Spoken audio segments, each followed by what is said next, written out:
All right, so we're ready to start adding our rough colors in, okay? And we're gonna start off, we're actually going to, normally what we would do is, paint in all the local colors and then go with a multiply layer and add the value shadows and stuff like that. But in this style, we're actually going to paint directly onto our image with opaque colors and paint the shadows ourselves using a normal layer. So I'm gonna make a new layer here. We're gonna put this below our line art for now. And when you do this, you want to build it up from the back forward, okay? And it can be helpful to use separate layers for this. So for example, we'll have a separate layer for the sky, a separate layer for the mountain and the ocean, and then a separate layer for the foreground with the trees. So let's go ahead and start with that. I'm going to, I like the color palette of our original image that we're using for reference. I want to kind of try and emulate that a little bit. And so that's what I'm going to be going for. I'm going to use a big airbrush here, okay, and start in the very, very back. Maybe make that a little bit lighter. Okay, and as it comes down, we want it to get even lighter and a little bit cooler. Perfect. So that, for as far as the rough paint goes, that's great for our sky layer. Okay, and I'm actually even going to bring it a little bit brighter and do the very bottom here. Okay, perfect. Now I'm going to make a new layer. This is going to be our mountain layer. Okay, so I'm going to find a nice dark bluish green color, and I'm going to use this charcoal block brush. It's a normal Procreate brush. Okay, I'm going to make it a little more green, a little darker, a little more saturated. Okay, and I'm just going to also test it up here to see how close I am to this color up here. It looks like I can use a little bit more saturation.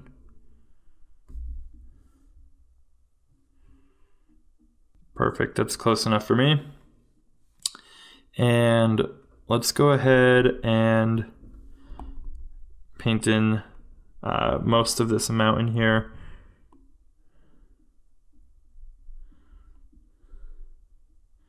Remember, we're starting out really loose. Get this all the way across here, so we can get that water line in there nice and solid. Excellent. Gonna go ahead and move this over right here for now. I'm going to start out by painting the whole entire thing this color, so that when we paint the lighter stuff on top, this will kind of peek through on the bottom, which is sort of what we want to break things up a little bit.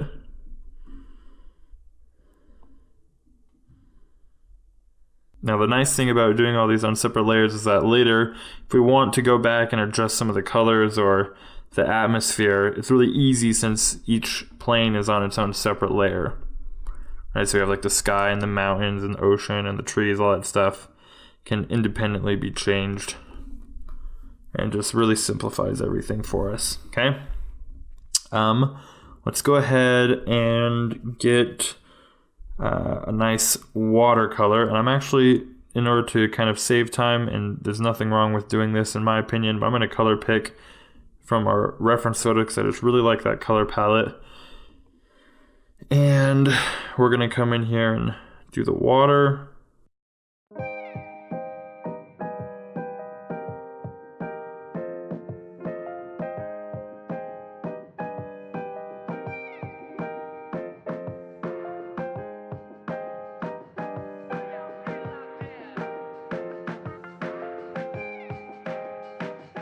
I'm going to also throw some of this up into the sky up here, so that we have some of that reflecting down into the water still. Okay. Excellent. Let's go ahead and go get some of this color, green color here for the mountain. Now you can notice in the picture it looks green, but if we look in our color picker, it's actually almost a teal color. And that's because of colors really only manifest themselves in relation to each other. So when we paint it on here, it totally looks like a really green color, even though we know that it's this sort of teal color. So you want to keep that in mind, right? You wouldn't, your inclination might be to just come over here and pick something green like this, but that's going to look really weird. It's not going to look like this mountain is really that far back in perspective, right? Because of that atmospheric perspective, all of that air that we have to look through before we can actually get to the mountain. So that'll be something you want to keep in mind. Okay. Keeping it real loose here. Making sure I pay attention to where there's, hard fades from shadow and or soft fades from shadow and hard edges. Okay, we want to make sure that we really get that balance right.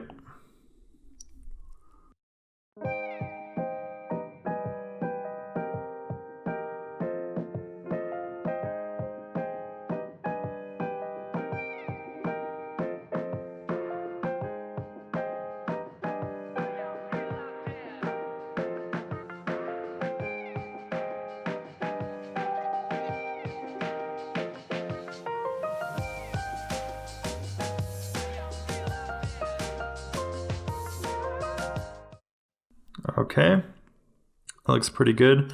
I'm now going to do these mountains, these islands down here. And this is all still in one layer. We have the sky layer and then our water and mountain layer. Okay, just keep that in mind.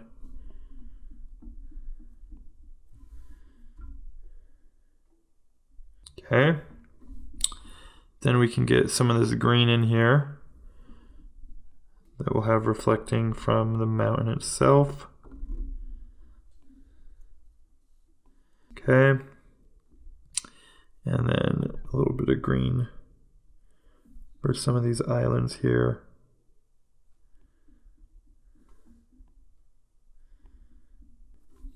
All right, excellent.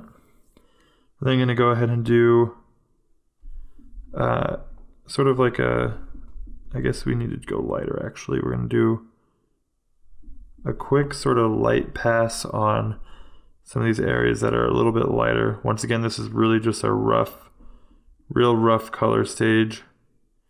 Okay, we'll be coming in here later to really flesh out detail and help define these forms, but we want to start out by getting some of these in here real quick.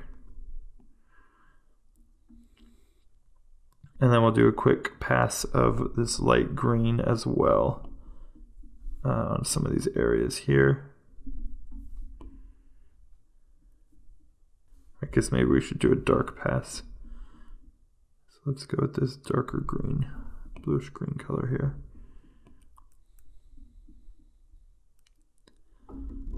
So I think that's about good enough for a first pass on that. And we'll maybe throw a little bit more down here on the water really quick as well.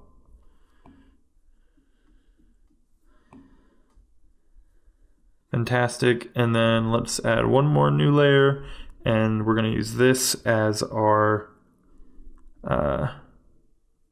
foreground layer. I'm going to bring it all the way almost black. We still want quite a bit of green in there. And we're going to paint in, we're going to start out, I'm going to go ahead and turn off our reference layer. We're going to start out with the big block shapes here, like the trunks. And then we can go in and do the smaller, finer detail like the leaves with a different brush.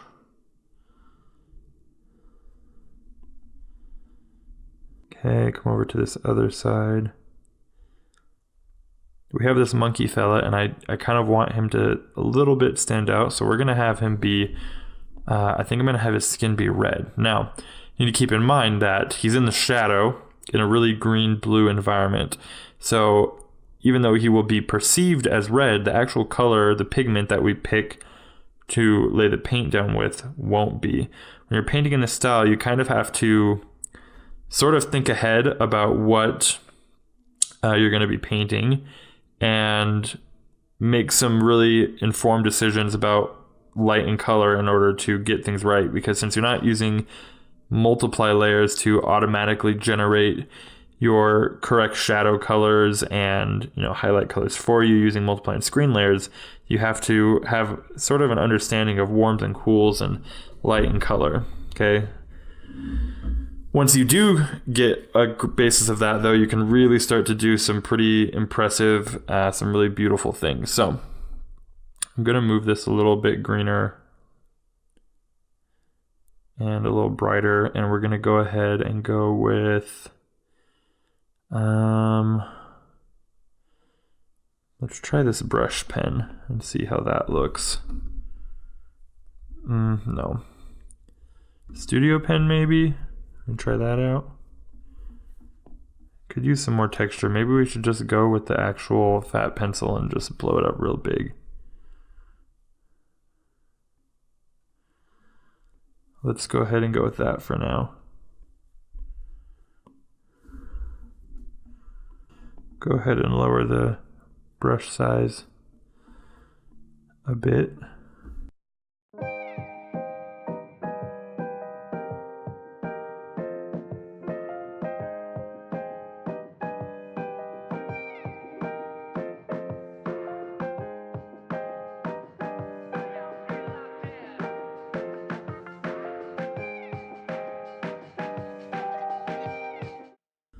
I'll bring these leaves in here. And I'm thinking that maybe this is a little bit too bright and too saturated. So what I'm going to do after I paint this in is go back and lower the opacity. Like I said, since we've done all this on separate layers, that should be really easy for us to do.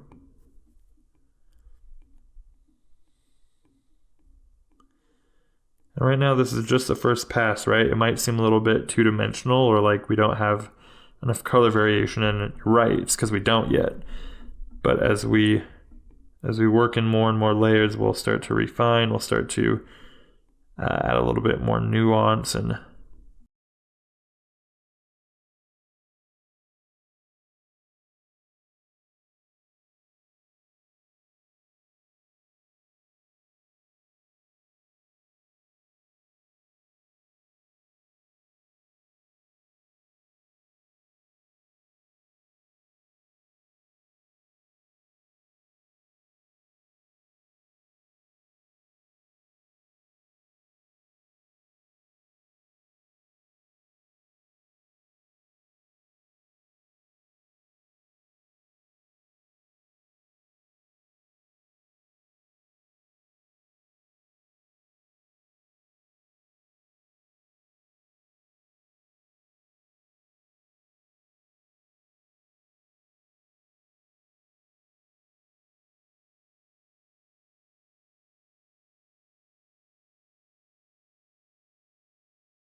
so that's it for this lecture, and I'll see you guys in the next one.